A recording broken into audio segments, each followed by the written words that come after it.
What was the difference? He's loving it. What was the difference there compared to the Gaethje fight?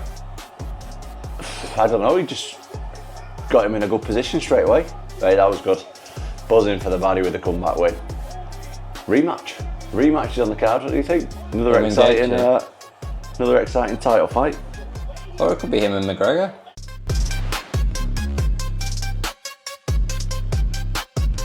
Sure. I mean, I love Ruffy. We had him in studio in July. He was unbelievable. He's on a roll. He's coming off some big wins. Obviously, Chandler at the White House. Just didn't see this coming, and I think it's a crime that Arman Tsarukyan at this point in his career is still not fighting for the belt. We see this happen in boxing all the time. You know, oh, win this one and then you'll get the title shot, and then you see what happens there. So hopefully for his sake, he wins this one, he gets the title shot, and if he can't be Mauricio Ruffy, then I guess he doesn't deserve a title shot. But I did not see that coming. Let me know below what you thought of the booking when it was first announced. There's a lot of fun fighters on this card.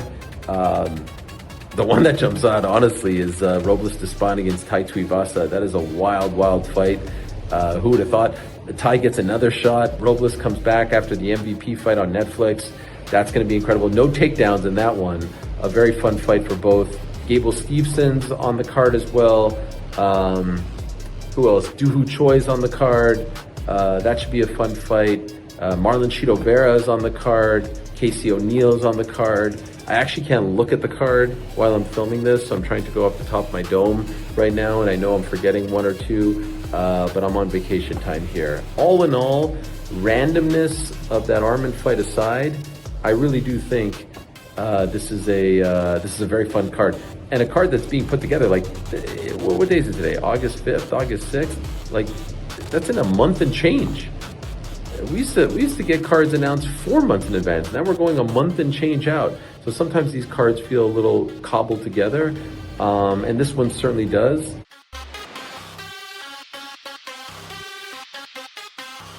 Come on, you gotta be kidding me. Lastly, UFC 331 or 2 in Los Angeles. UFC 331 got a main event and a co-main event yesterday. We were all expecting Arman Tsarukyan. If I'm being honest, guys, Arman Tsarukyan told me in Abu Dhabi it was going to be him and Oliveira. No BMF title. It was going to be him and Oliveira fighting in Los Angeles. And Arman just told me he just wants to continue to fight to essentially make himself undeniable because he wants a title opportunity. Yesterday we got that he's fighting against Mauricio Ruffy. That's a dangerous fight with not as much upside because Ruffy, while he is good and while he did have that great win at the White House, he doesn't have the name value as Charles Oliveira. Arman Tsarukyan saying yes to this fight, I believe, strengthens his case over anything. The one thing that made it hard for Arman to get the title shot that so many people feel he deserves is because of the way the last fight that he was scheduled with Islam went down. But now he's saying yes to everybody and everything under any type of fighting situation. That makes you the guy that everybody wants to work with. Now, it's unfortunate because we would have loved to see him and Oliveira have a rematch. The first fight was tremendous. Arman actually hit a fan all the way to the octagon. But unfortunately, Charles's teammate passed away. And that's why I believe, at least, that we're not getting that fight. Because, you know, obviously those guys down there, Oliveira and their team, they're all so close.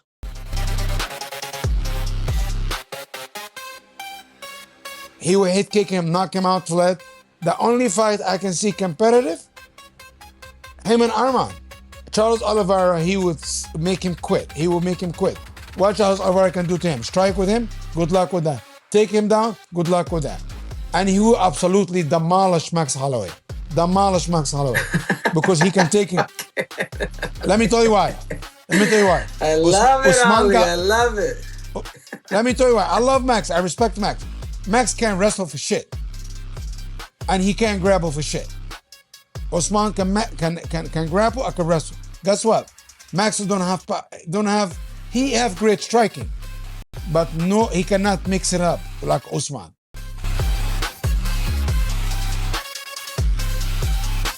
Islam Makhachev next week and becoming the welterweight champion of the world. Now, there is a very good possibility that that happens, right? I do favor Islam Makhachev, of course I do. I would be a fool to sit here and say that Islam Makhachev doesn't probably win that fight, right? That's just foolish, right? He probably does. He's unbelievable, right? He's incredible at what he does. He's the greatest lightweight of all time. He's probably the best pound-for-pound fighter in all of the sport that's active right now. But Ian Garry does have a unique challenge. He's 6'3", he's very long, he's quick, he's a good striker, and he's not afraid to spoil the fight, okay? And what I mean by that, and I did another video on this a while ago, so apologies for repeating myself, but he's happy to jab and jog. He's happy to pick him apart. He's happy to win on points, right? He's happy to just keep banging that jab and moving away. 1-2, move away. Little team kick, move away. Just keep dancing around that gigantic octagon.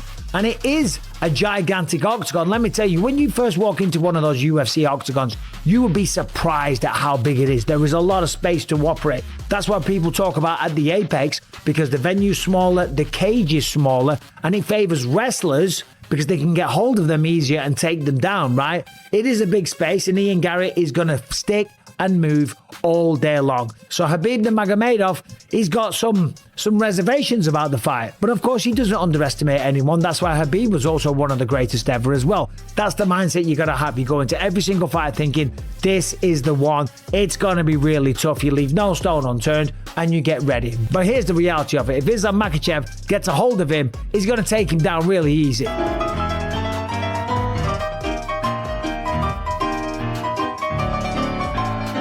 And then the big question becomes, can Ian Garry get back to his feet?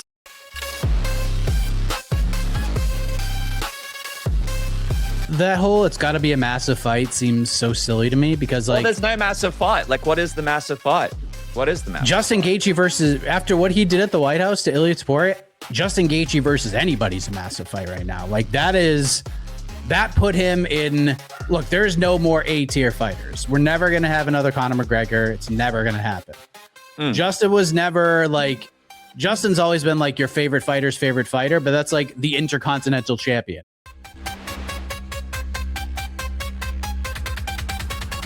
So it's like, go ahead, let's do that. If the UFC came to me and they pay me the right amount of money, yes, I'll go step in there and fight anybody in the top 15, knowing I can win. There's not a man at 145 pounds that, like, I don't look at and be like, oh, I know I can beat him. The UFC hypothetically be like, yo, we'll give you $500,000, but you got to fight Diego Lopez. Oh, I mean, if they did that, then they want to pay me the right amount, yeah, I'll go fight.